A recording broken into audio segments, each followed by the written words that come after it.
Okay.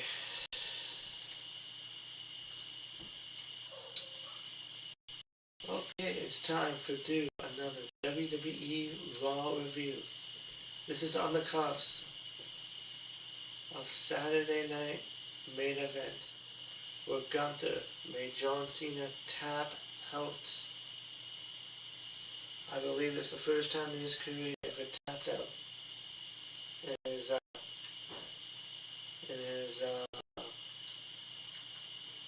career.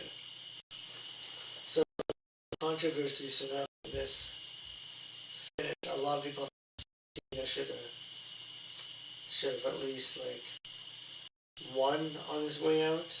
I mean, which in WWE has always been a time-honored tradition to lose your last match and to put over the next talent.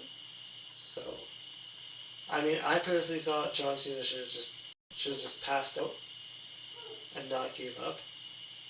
I think that could have been more of a better finish, but also at the same time, it makes sense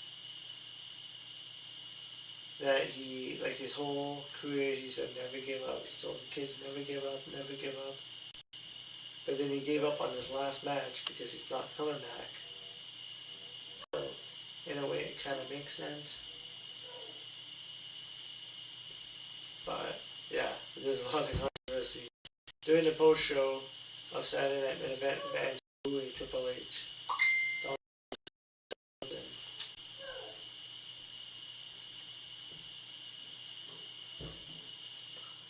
Yeah, like he sold out and like he messed up and I mean I should have thought it would have been someone other than Gunther, but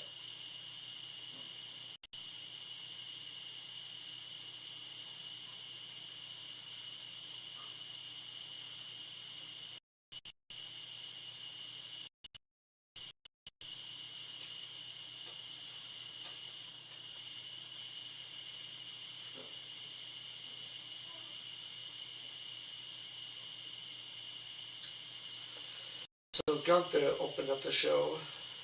He made his entrance to huge boos from the crowd. Gunther was smiling and laughing because of how much fans are booing him. There was a lot of booing. The announcers didn't say anything. Gunther walked out. Gunther went onto the commentary table and was booed even more. Gunther kept on posing in the ring. The fans booed him even more. They were "You suck" chants. The fans chanted "You tapped out" at Gunther, which he did at WrestleMania back in April. Gunther said and in a way, like Gunther's now retired Goldberg, and he's now retired Cena. So I guess he's like the modern day legend killer, if you would call it that. But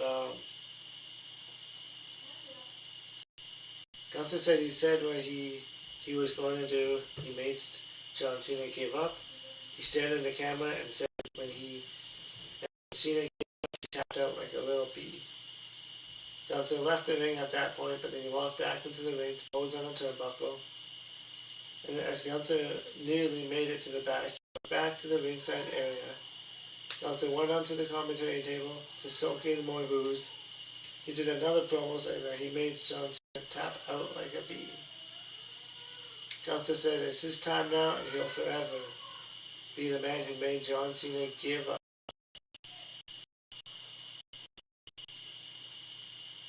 So I I thought about this segment, or what could have made this segment better was that like in like the old school when they were trash talking somebody, or like when somebody when they injured somebody, they would like play music just to tease the fans to do more heel work. I was kind of hoping they would play like Cena's theme song, and so then to get the fans all like hyped up, like, oh my god, like Cena's, it's not the end of Cena, he's back. But then Gunther would have been laughing about it and could have caused more heat.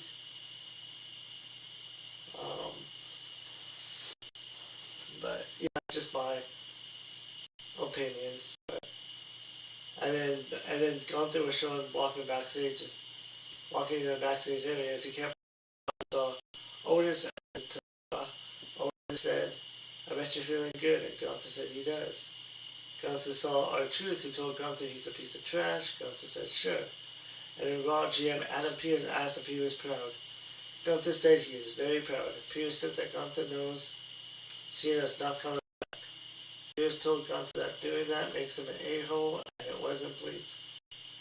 Pearce said you're done for tonight and finds the exit. He walks out of the building and he saw AJ Styles by his car. Gunther asked if there's anything you wanted to tell him. Styles just pointing at Gunther's car. Gunther did Cena's "You Can't See Me" gesture to Styles and left. I thought that was pretty funny. But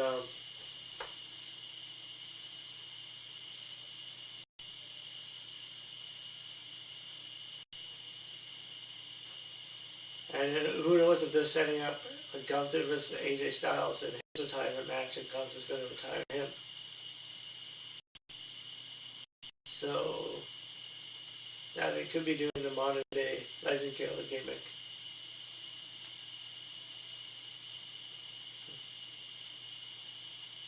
But yeah, I guess we'll see.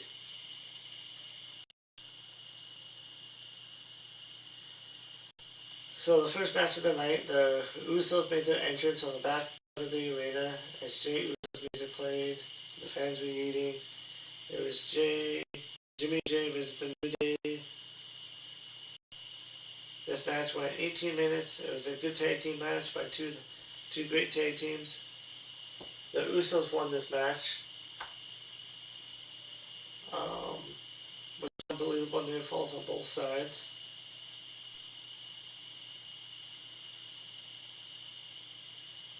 And yeah, so I guess this will put them back into the title picture. And we'll see if they'll get the titles back.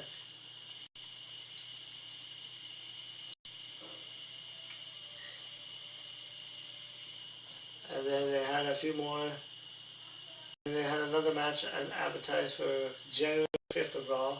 They got the CM Punk versus Braun Breaker for the world title.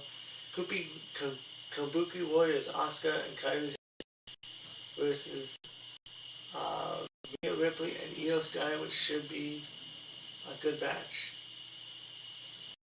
The Kabuki Warriors did a promo in Japanese, with the translators were on screen. They talked about how Io Sky ruined this. Asuka said in English they'll beat Rhea and Io to retain their titles.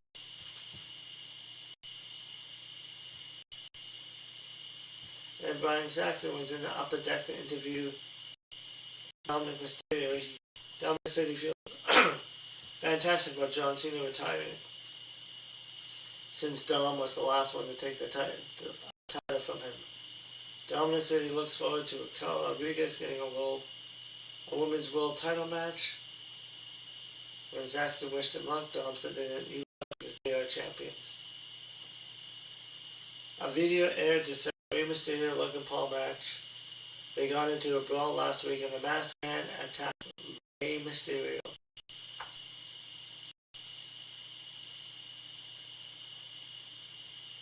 And then LA Knight made the save, and then LA Knight's. And then the Vision was in the locker room with Bronson Reed and Paul, laughing about what happened last week. Braun said they took out LA Knight. Braun said that CM Punk is there. Logan mentioned that the Masked Man and asked who it was. Heyman said he has no idea. Braun spoke to Braun privately, with Heyman and Punk to wait until January 5th to face Punk and become the World Heavyweight Champion. Heyman left. Paul told Braun to lock in and help him get ready. And then Wade Barrett gave an update on LA Knight, his status, as Wade said that Knight had a crash.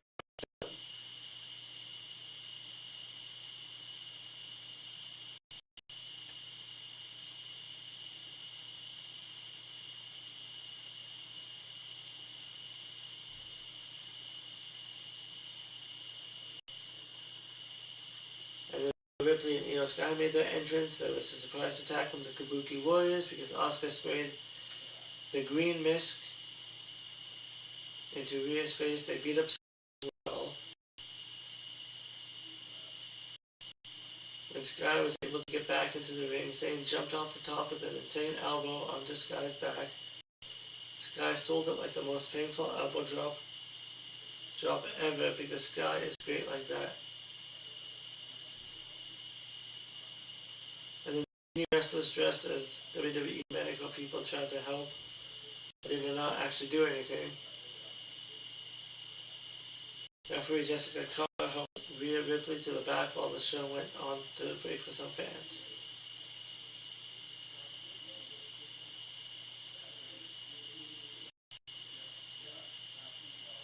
A quick segment to get some heat on the Kabuki Warriors for the match at the Wwe Raw Women's Tag Team titles.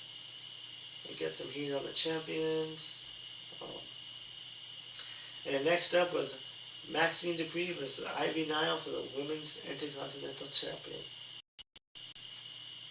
This match went 11 minutes with Maxine Dupree getting the win, and Maxine Dupree is getting better in the ring.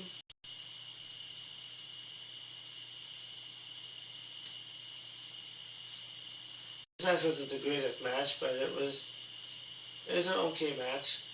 I mean, it was mostly to show off how Maxine has improved with more aggression and technical wrestling skills. And yeah, I don't think anybody thought that Ivy Nile was going to win.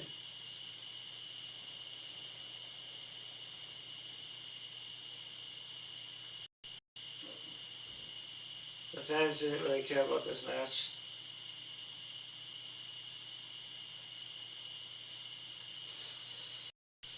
So, but if they continue to do work on Maxine, she could be a big star.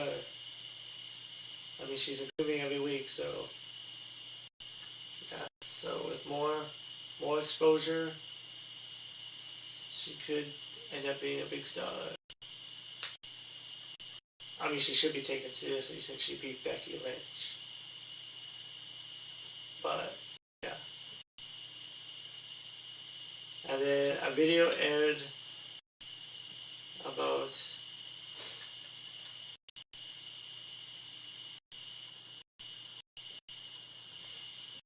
Obi Femi's impressive showing against WWE Champion Cody Rhodes at a Saturday Night Main Event. And then Javon Evans was backstage where GM Adam Pearce said that Evans gets his attention, got his attention. Al Americano and Los Americans show up to Pierce. Kaiser and Americano spoke as recently. Ray Americano stepped up to face Evans next week.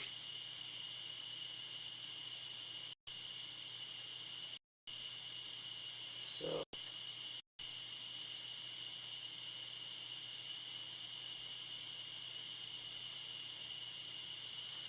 maybe they're setting up that Javon Evans on the main roster soon.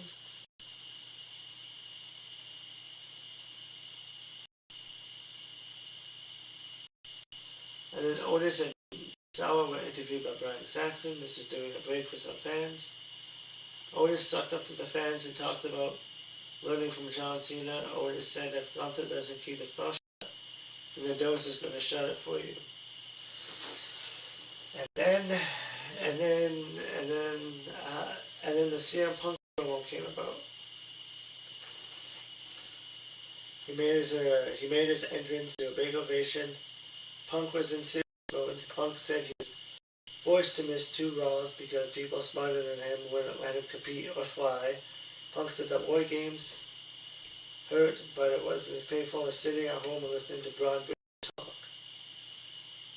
Punk called Braun a cross-eyed Neanderthal Nepo baby. Punk said that Braun was mad that Punk tried to break his neck in War Games. Punk trashed Braun's family and said you signed up for war. Punk spoke about how Braun it was easy to beat Punk and he won in 2011 Punk. But he can't handle a 2025 Punk. Punk talked about how Braun won in War Games thanks to the other guys on his team and the Masked Man. Punk said that you pinned Punk, but you didn't do it alone. And then he goes on to say that if he has to die for every time during the generation prospect at WrestleMania main event, that he have a lot of dimes. And then he said if you mention Punk's life again, then this goes from business to personal fast. Then you can run.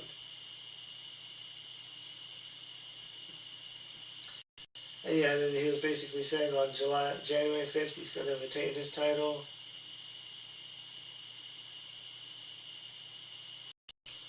And because he only has a snowball chance of winning this title.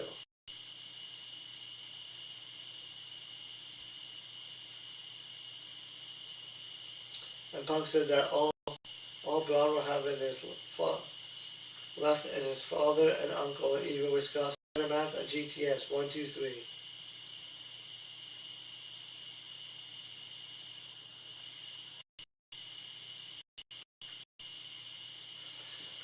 And the Judgment Day was shown in the locker room with Dom saying he hopes that the Vision puts an end to Deadbeat Dad. Rey Mysterio Dom said that Finn is with JD and JD will be out for a while.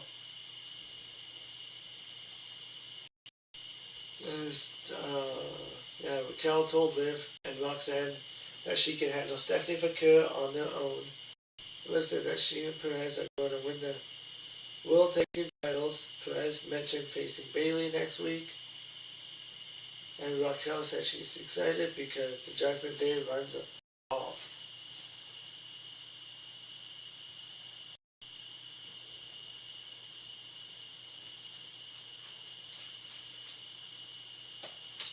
And then the next match was Stephanie Vaquer versus Raquel Rodriguez for the WWE Women's World Tag Team Champion. Over the World.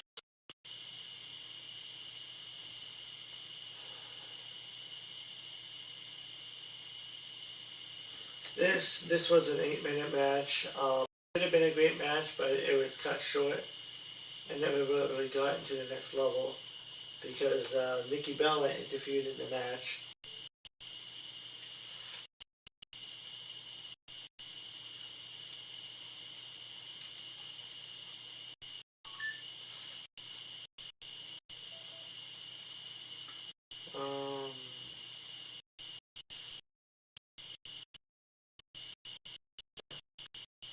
And Nikki Bella attacked Stephanie Vaquer.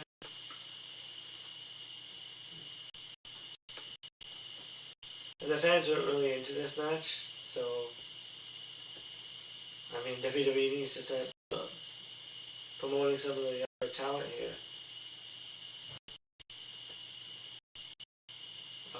Nikki attacked Stephanie.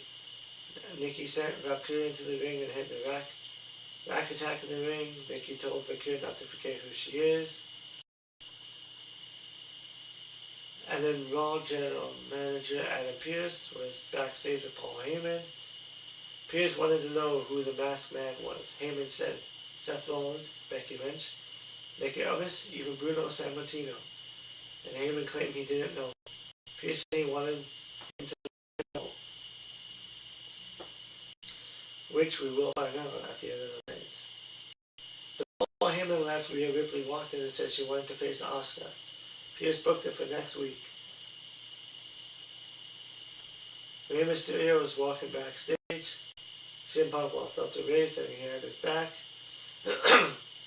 And Rey thanked Punk for it.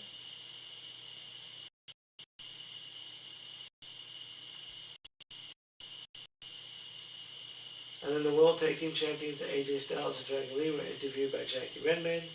Styles said that they are ready to defend the titles. Lee said they'll face any team at any time. Styles said they should go talk to Pierce right now. And then Nikki Bella walked in to Jackie. She said these women appreciate the road she's paved in the business. Nikki said she's a legend in this industry, while Stephanie Vaquer should be shining her boots. So next week, Perez, Javon Evans versus Riddle. Americano. And Rhea Ripley versus Asuka. And I believe this show will be taped.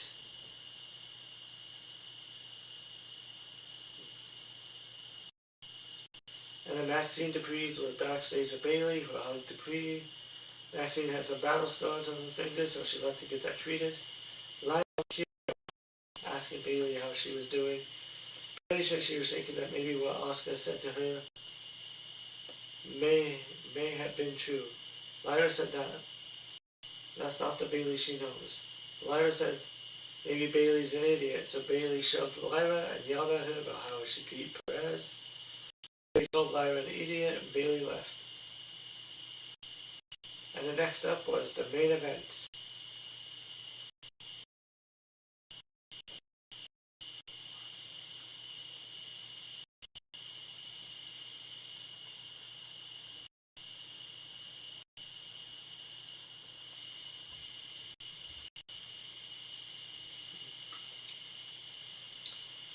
So this match went about 15 minutes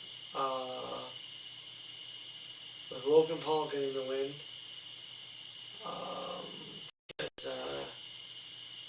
The Vision were coming out to help Logan Paul, but then CM came in, hit him with a bunch of chairs, and then later set up, and then the masked man appeared, hit the stomp on Ray while the referee was looking at Heyman.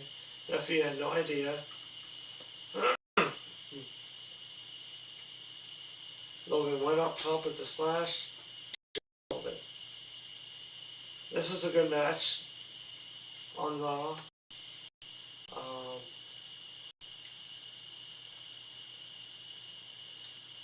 Minus the interference, but that's WWE for you. So yeah, so after the match, the hoodie mystery man stared at Logan from the apron, but CM Punk went down to the ring. The hooded man went up the aisle in the crowd. The hooded man revealed himself to be Austin Austin Theory had shorter hair and he had a beard. The fans reacted to it. He was on the turnbuckle and yelled at Theory from a distance. Braun went into the ring and hit the spear. Braun warned Punk, you ever talk about my family like that? Again, you'll never stand on 2 feet.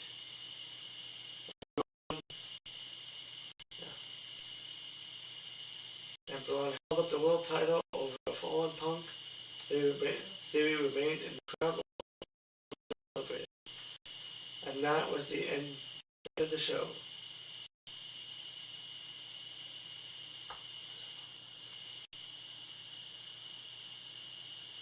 So that is the mystery man was Austin Theory. There was rumors that it was him. Hopefully they can do something. So I mean, Austin Theory can build up. He's young enough. He's in his late 20s and a bright future. But he wasn't out there celebrating with Heyman or the Vision. So yeah, so we'll see. So we'll see where this goes. I didn't think there was any decent matches on the show that was like really intriguing or good.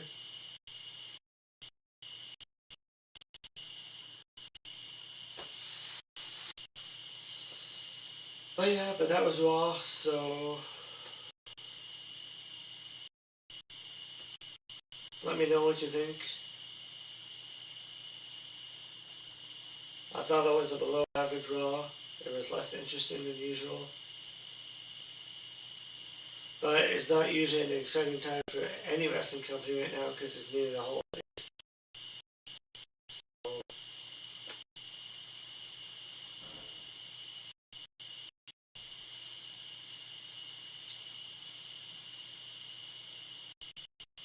I like the concept. I thought that was kind of funny.